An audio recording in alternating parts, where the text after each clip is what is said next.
It's been said that those who exercise regularly have the highest chance of becoming successful in life and in businesses.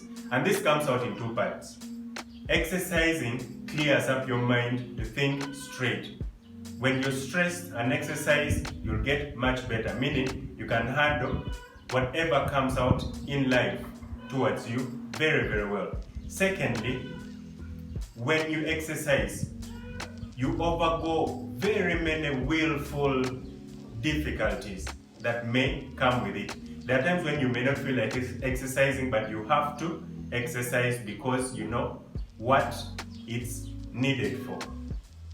So it's the same thing in life.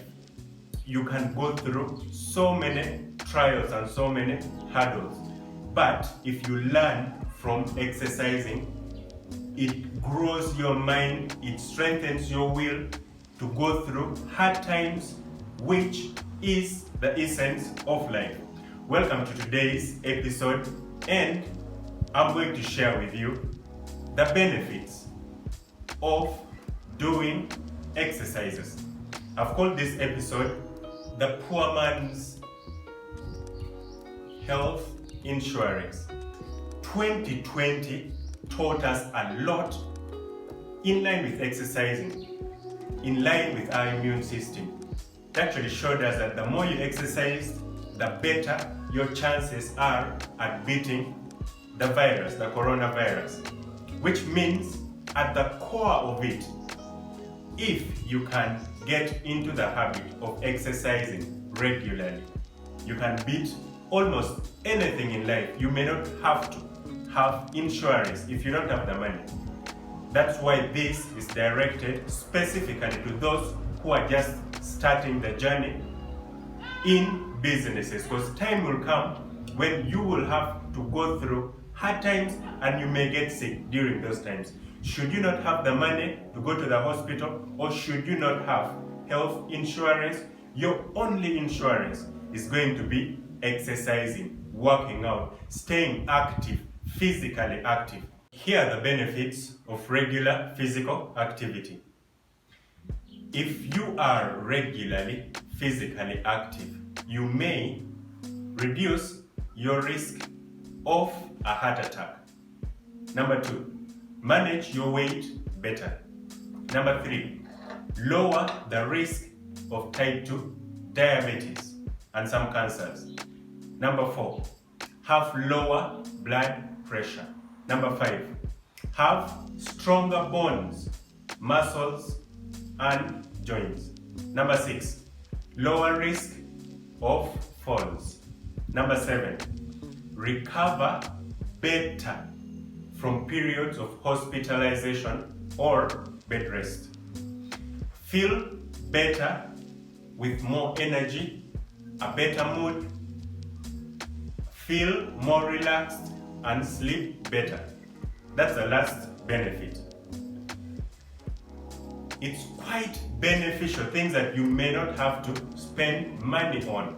If you can only sacrifice your will not to exercise, you will get all that. You don't have to spend a single coin.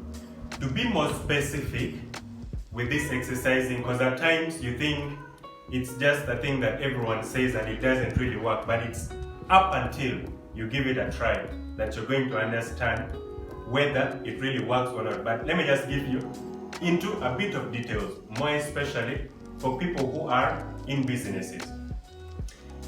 A number of studies have found that exercises helps with depression. And we all know that if you do businesses, if you work with a number of people, that's something that is a bit hard to avoid, because you will have constant stress, like always stressed out.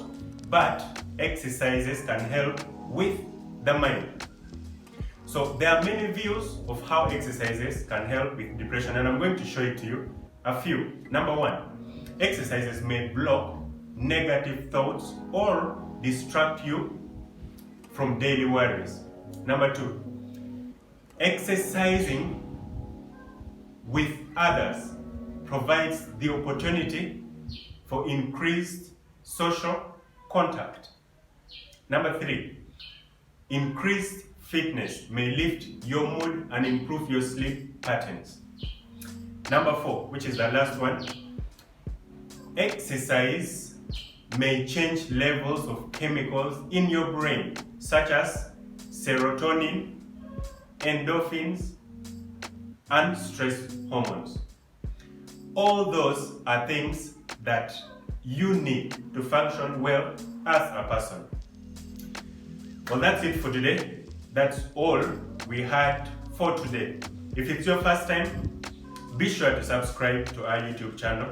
And if you follow us on social media platforms, like, share, and leave a comment. We'll be happy to respond to you. A challenge for you for this week. Take it upon yourself. The smallest form of exercise that you can do. Take it up and do it consistently on a daily basis. If it means just walking for 2 minutes or 5 minutes or 20 minutes, that's all you have to do. Just be consistent. If the first week gets done, you will understand how to work on it the following week. Perhaps you can make it longer, perhaps you can make it a bit harder, perhaps you can get someone that you can work with to help you out. But be sure to start, because if you don't start now, there is no other time that you can do this. Thank you for watching until the end. See you the next time we do this. Bye-bye.